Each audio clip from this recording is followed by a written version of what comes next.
ادي خلصنا المخللات بتاعتنا الجميله، خلصنا الليمون المعصفر، خلصنا الخيار، خلصنا الجزر. دلوقتي احنا كميه الليمون اللي احنا جبناها انا كنت جايبه 2 كيلو ونص. انتي بتزودي طبعا عن حجم البرطمان شويه، حوالي نص كيلو، على اساس ان هو الليمون يبقى مقاسه مظبوط معاكي. بتغسليه في ميه جاريه اكتر من مره طبعا. ولما تيجي تنقي الليمون تنقي الليمونه الناشفه، ما تجيبيش ليمون طري. وبصوا الراجل حاطط لي حاجات بسيطه اخضر، يستحب ان هو يكون الاصفر كله عشان يستوي سوا واحد، لان الاخضر عاده بياخد سوا اكتر من الاصفر. فانتي دلوقتي بتغسليه وبتشقي الليمون، بتشقيه من فوق علشان الليمون يحلو معاكي بسرعه. وبالنسبه للليمون انتي بتحطيه طبعا على النار. انا هقول لكم خطوه تانية كمان، انتي لازم تغيري على الليمون ده 3 مرات 3 ايام.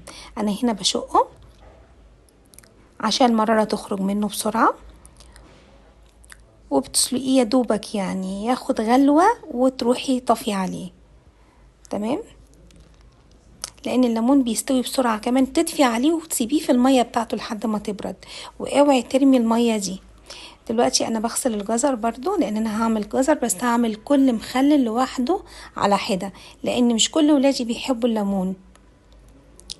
بتغسلي الجزر بتجيبيه بتقطعيه بالقطاعه حسب الشكل اللي انتي بتحبيه، طولي او عرضي براحتك. او ولادك بيحبوا شكل ايه لو عندك اطفال؟ في الفترة دي انا عملت محلول الملح بتاع المخلل، ويستحب ان هو يكون مغلي. بتحطي لكل لتر مية بتحطي له 4 معالق هرمية ملح. ودلوقتي برضو غسلت الخيار. انتي بترصي الخيار لو انتي عايزة تعملي معاه فلفل. بصراحة انا ما كانش متوفر عندي في البيت فلفل، لكن الخيار من الحاجات الحلوة قوي اللي بيتحط معاها الفلفل. ما تقطعيش الحته اللي من فوق يا حبيبتي، لانها دي مش هتخلي الليمون اسفه، مش هتخلي الخيار يتهري منك. وبعيد عليكي قبل ما تقرري تعملي المخلل بتكوني غاليه الميه. وبتحطي الملح دلوقتي لكل كوبايه، هو لتر يعني 4 كوبايات، لكل كوبايه معلقه هرميه ملح. وبتقلبيه. ما تنسيش طبعا ان احنا بنحط معلقه سكر وبنحط معلقتين خل. دي السكر ده ماده حافظه، كمان بيخلي المخلل اللي يبقى فيه بيقرش كده، بيبقى ليه طعم كده حلو. وبتصبيه. بالنسبه بقى للخيار ما بتحطيش معاه شطه، لكن بتحطي مع الليمون والجزر. لو انتي بتحبي الحاجه الحاميه بتحطي معاها شطه، وحسب ولادك برضو. حطينا كل الحاجه ما شاء الله، بقى شكله مشهي قوي.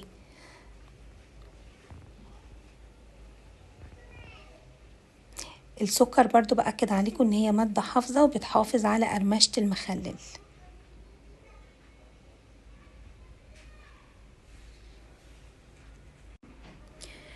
طبعا انت بتنزلي المية لحد ما بتلاقي المية كلها غطت وش المخلل.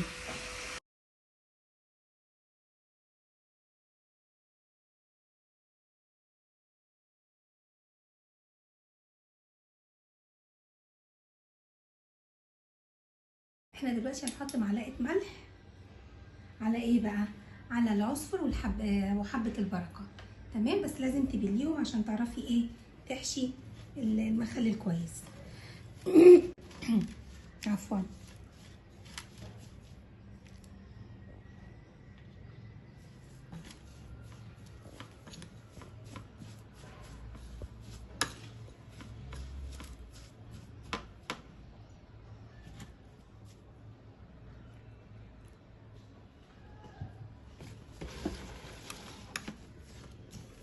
الفكره في انك انت ما تبقاش يعني زي الحاجه، ما تبقى الحاجه مبلوله، بتعرفي تتحكمي فيها وانت بتحشيها.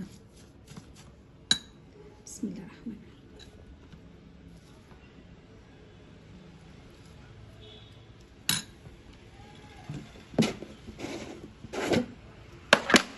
طبعا البرطمان مغسول ومتعقم.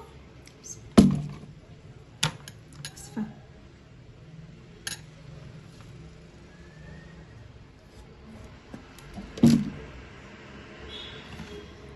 هنفضل بقى نحشي فيه كده اهو. على فكره الليمون المعصفر ده خيال يعني، ما تلاقيش حد مختلف عليه، ما تلاقيش 2 مختلفين عليه. حلو بقى كمان مع طبق الفول كده، يا سلام يا سلام. من احلى المخللات اللي انا بحبها الليمون المعصفر، الخيار، الحاجات دي يا جماعه جميله قوي، احنا اتربينا عليها في بيوت امهاتنا وجداتنا. واللفت، بس اللفت بقى طبعا ما بيبقاش معانا طول السنه، يعني من الحاجات الشتويه. حلوه قوي كمان، يعني بصوا سبحان الله، ربنا خلق كل اكل بيليق مع حاجه معينه. يعني الليمون مع كل انواع الخضار، اللفت برضو كده، بس كمان اللفت مع العدس، يا سلام يا سلام.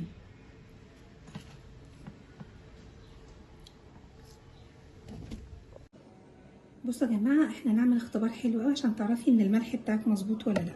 دي بيضه، طالما البيضه طفت كده اعرفي ان الملح بتاعك مظبوط وكويس.